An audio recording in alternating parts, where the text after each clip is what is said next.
Parkir sembarangan di tempat tidak semestinya, kendaraan yang nakal akan dikunci bannya dan dikenakan sanksi denda atau tilang.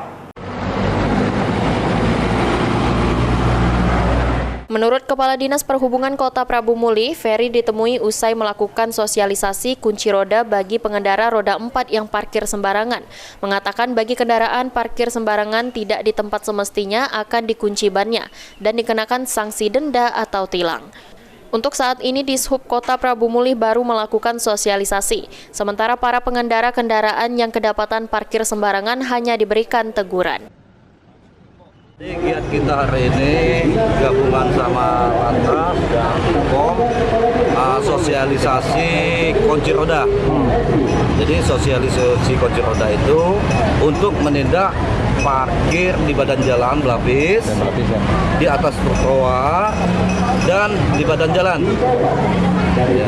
Jadi sosialisasi selama beberapa minggu atau beberapa bulan. Setelah masyarakat tahu bahwa di tempat-tempat yang disebutkan tadi tidak boleh, selanjutnya kita akan rapat bersama pihak kepolisian dan Demkom TNI untuk melaksanakan penindakan. Untuk ke depan sanksinya itu berupa denda atau tilang, juga menderikan kendaraan. Anggi Perkasa, PAL TV.